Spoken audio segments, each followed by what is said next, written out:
Well, hello there, and welcome again to your guitar lesson.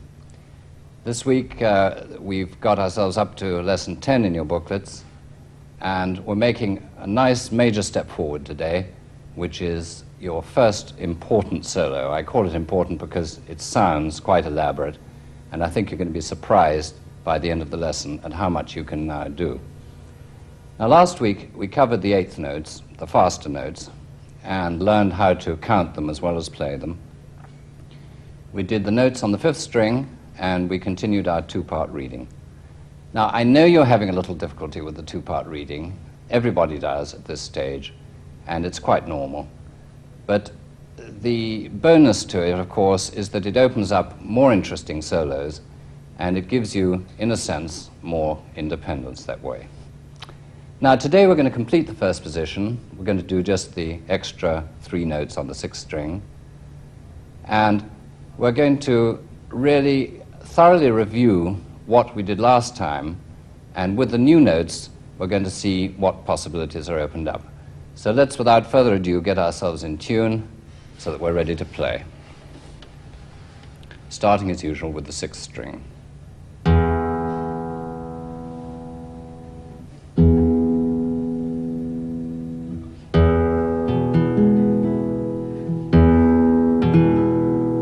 Now the A string, fifth string.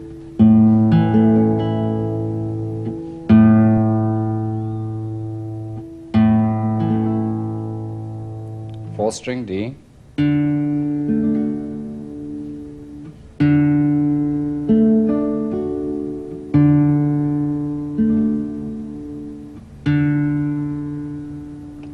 Now the G on the third string.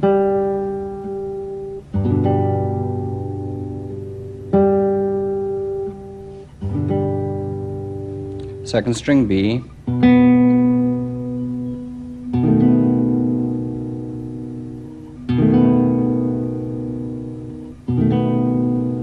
And finally, your first string, E.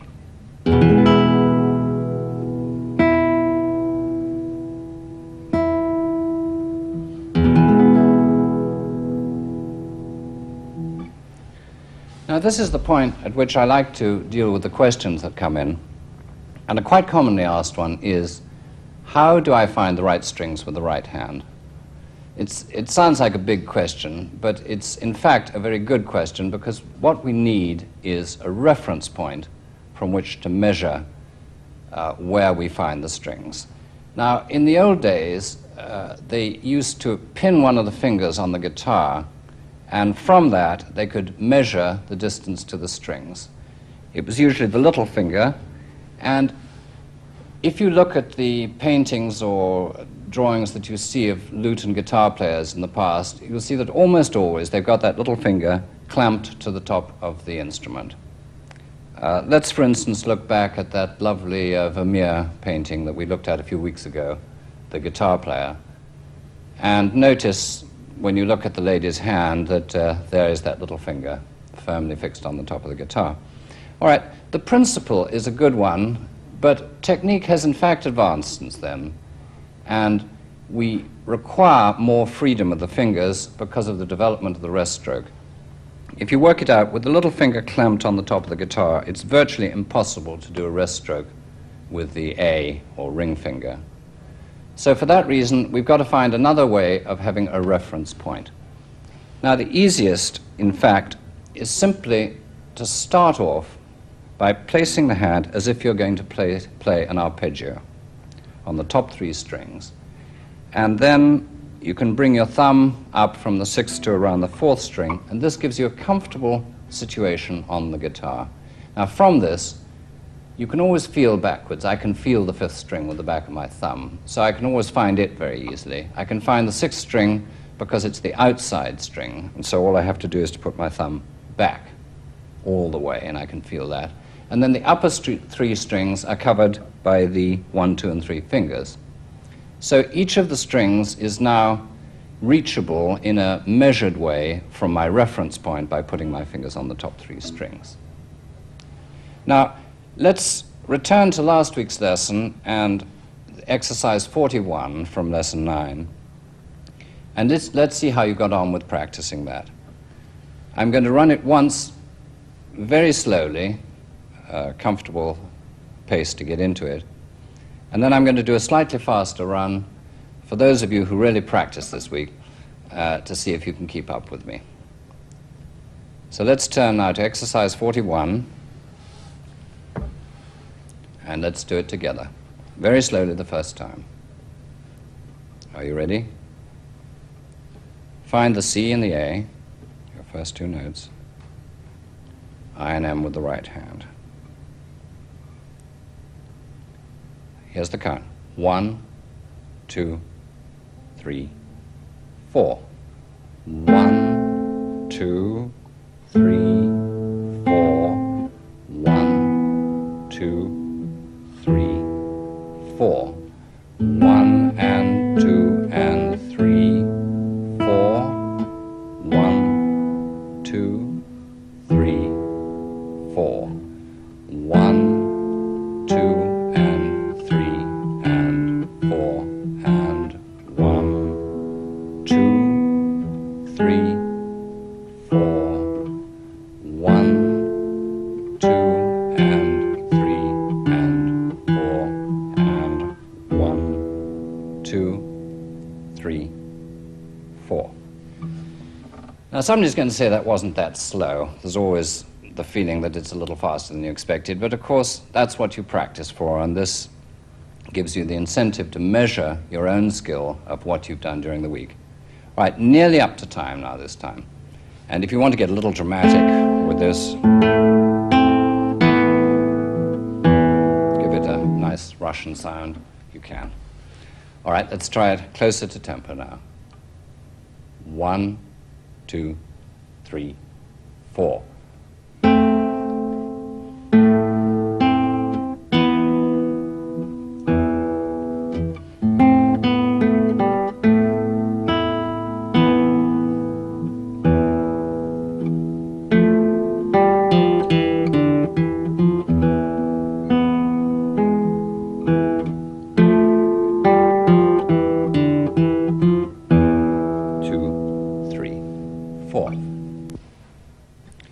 Right, well, congratulations to those of you who managed to keep up on that.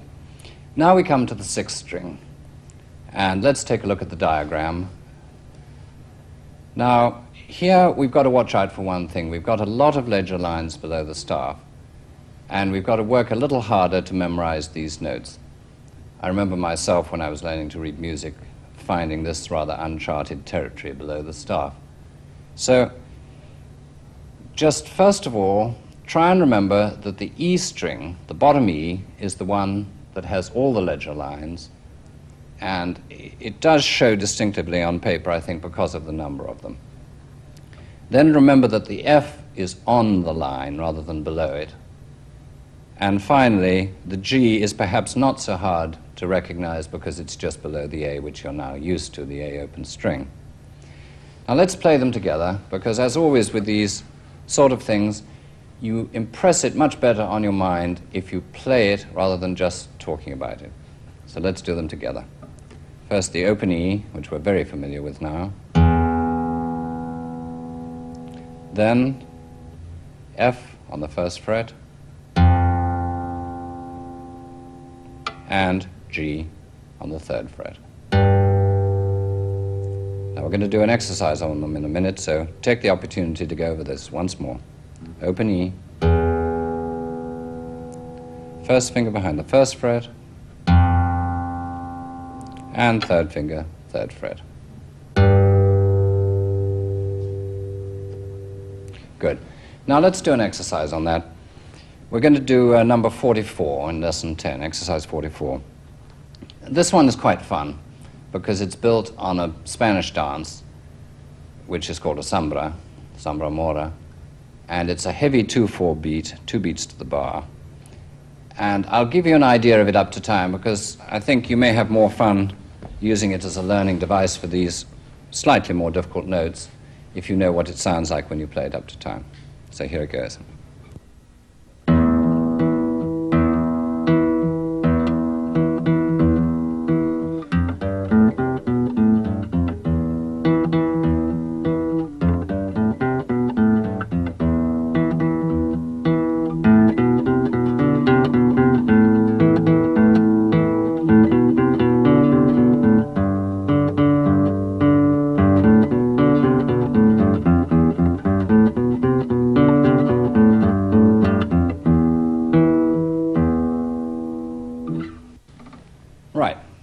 now we'll do it together, but very, very slowly.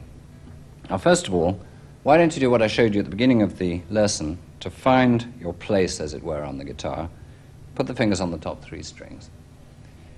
Now, this whole exercise is going to be done with the thumb, and that's all we have to worry about.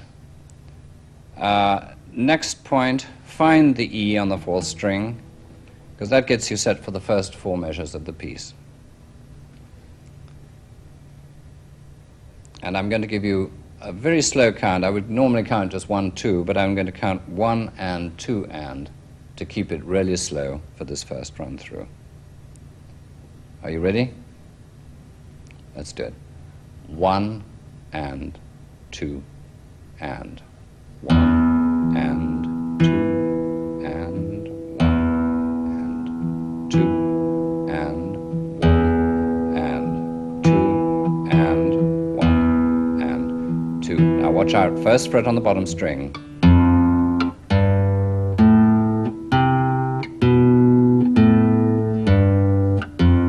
String, back to the 4th string again.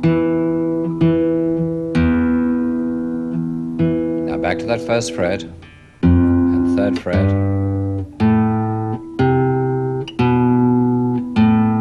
3rd fret, 1st fret, open.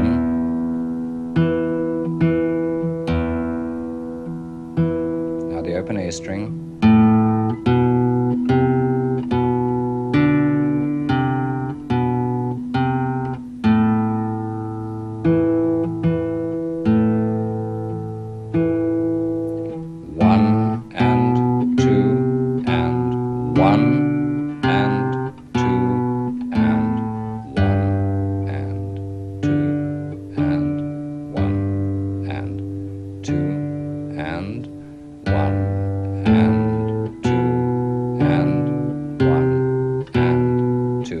String now, and 1st fret, 1 and 2 and open A, and 2 and 1 and 2 and 1 and 2 and 1 and 2 and 1, 2. Now, obviously that's quite a challenge. We'll have one more try, perhaps just a hair faster than that. Not really, very much. Do what you can. If you can't get it now, give it as much attention as you can during the week. But at least you'll have the sound of it in your ears and you'll know what you're trying for. All right, let's go once more now. Find the 4th string, E. Are you ready? 1 and 2. And 1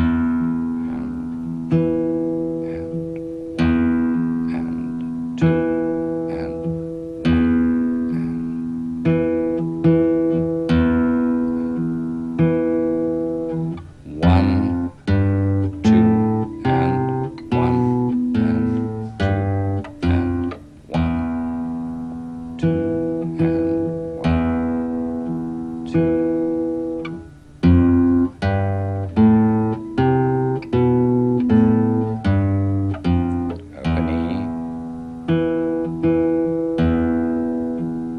Now the 5th string.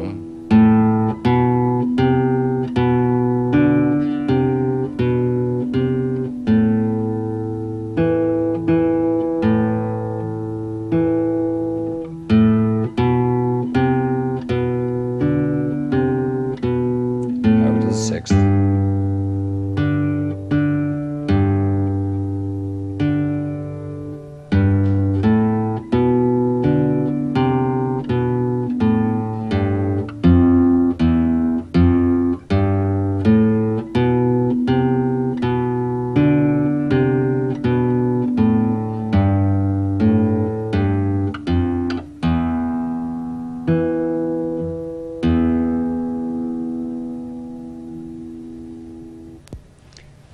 Now, there is one little crutch I can give you for that piece. I don't normally really approve of this, but with those low notes, I think you need all the help you can get. In fact, you'll find that the fingering numbers and the fret numbers coincide. So if it's a 1 finger, you're at the 1st fret. If it's a 3 finger, you're at the 3rd fret. But do try and really learn the notes. Don't just read the fingers, don't just read ones and threes. Okay, now we get to the fun part, I think, the Malaguena. Now, the Malaguena is in fact a form of fandango, and the fandango in Spain has many different forms according to place and also according to mood. There are very serious ones and very cheerful ones. The serious fandango is played almost without any rhythm, and the guitarist's introduction might be something like this.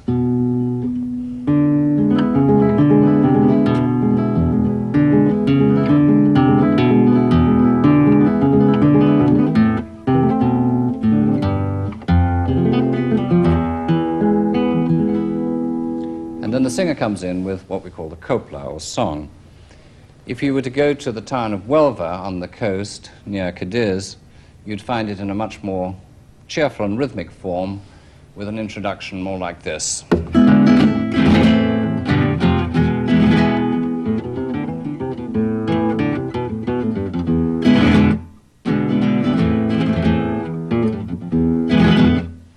And the form in Malaga is cheerful, it's very often danced, and again it has the song, the typical song or copla with it.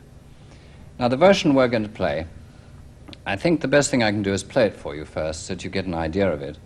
Then we'll break it down into its component parts, and you're going to see that from what you've learned already, there's nothing in there that you can't do. So here's an idea of how it sounds.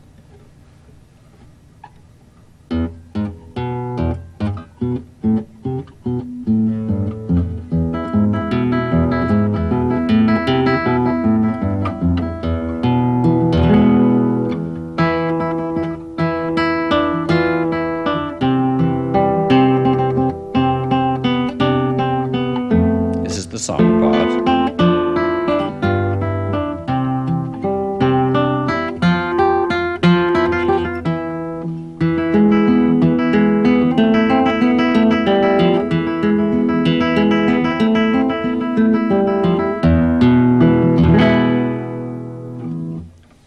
Now, you may think it sounds difficult, but it really isn't. And let's get down to it and analyze it and start playing it ourselves. All right, let's take a look at the first four measures. Now, what do we see here but simply some notes on the fifth and sixth strings, which is just exactly what we've been doing for the last 2 weeks. And let's play them right off. Now, underneath them, you'll see a little sort of spot, and that means that the notes are played staccato. We're going to go into that later. Don't worry about it at the moment. At the moment, we'll concern ourselves just with finding the notes. All right? Now, the first thing we have to do is just simply find the open E string, and I'm going to give you a tip that it's a good idea to prepare the B that you're going to play in a minute on the fifth string at the second fret. Now, you're going to play a G sharp, and you remember when we talked about sharps, that makes it one higher than the note you're used to. So if the G is at the third fret, the G sharp is at the fourth fret. Now, leaving the second finger in place to give us a little stability for the hand, and so that it's ready when we need it, let's play these three notes. The E, reach out with the little finger, G sharp, and B on the fifth string. All right, do it with me. Are you ready? Go. Open E, reach out for the G sharp, and the B on the fifth string. All right, now we start the piece by doing that twice, okay? Let's do it twice. 1, 2, 3.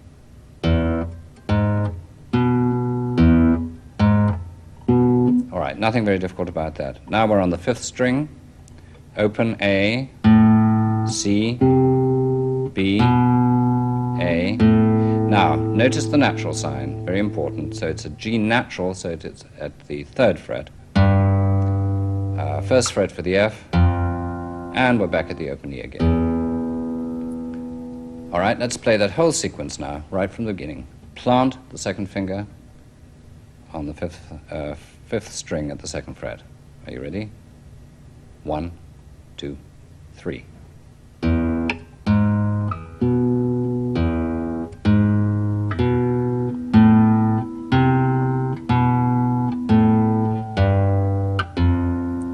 Now, we have a great bonus because we're going to do exactly the same thing again. But all we have to do now is to put an open string E in between each of the notes in exactly the way that you did in the preparatory exercise that I gave you in the last lesson. So, we do the same thing. Plant the B again. It'll help you to have the second finger on that B. And we do it again with a open E in between. Playing the same progression of notes. Thumb M, thumb M. All right, try it with me now. Back to where the open E and the high E's start. Are you ready? Let's do it. 1, 2, 3. 1 and 2 and 3 and 1 and 2 and 3 and 1 and 2 and 3 and 1 and 2 and 3 and 1, 2, 3 and the B chord. Now, I want to just tell you about finding this chord. It looks rather difficult, doesn't it? A great big E chord there, but in point of fact, look at the measure before. We play an E, and then we play a B, which is part of that chord, so just leave it on. Then we play an E with the third finger, which is again part of that chord. Now, all that's left for us to find, in fact, is the G sharp on the third string, because the other two are open strings. So, by putting the first finger down, we're in position to make the chord. Now, we're not going to be able to do the copula this time, but that's something we can get to in our next lesson, and you're going to find it very easy because it's simply two-line reading as we've been doing. So what I would like to do now is to just take it from the beginning again and see if we can get the part that we've discussed. All right, right from the top, and let's see if we can get through from the beginning to the big chord. Ready? 1, 2, 3.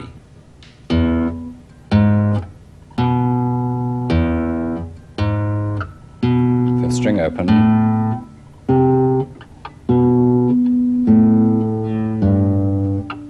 Now, same thing with the E's in between.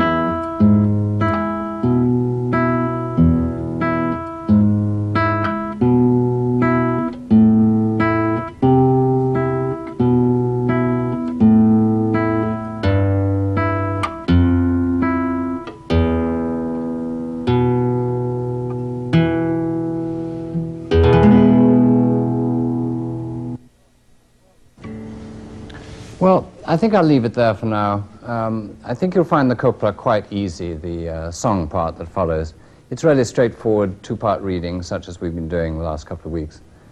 So why don't you experiment with it, and next time we'll get back to it, and it'll be a little more meaningful when you've worked on it a little harder. You'll find the last section is actually quite easy because it's the same as the first part with the bass notes up an octave. And essentially, the same thing is happening with the repeated upper string E's. Now, before I finish, I'd like to play something for you as usual, and I've chosen something far removed from the Spanish pieces we've been doing today. It's from the late Renaissance, from an anonymous lute book, and it was transcribed by the musicologist Oscar Chilasotti. It has a long and elaborate title, Se io mi accorgo ben d'un otro amante. And if my ancient Italian is correct, I think that means something to the effect of, I have fond memories of my other lover. And this is one of those pieces that was in fact an intabulation or an instrumental form of a song taken probably by a lutenist of the period and put onto his lute. So here's how it sounds, and the title, the short title, Se io mi accorgo.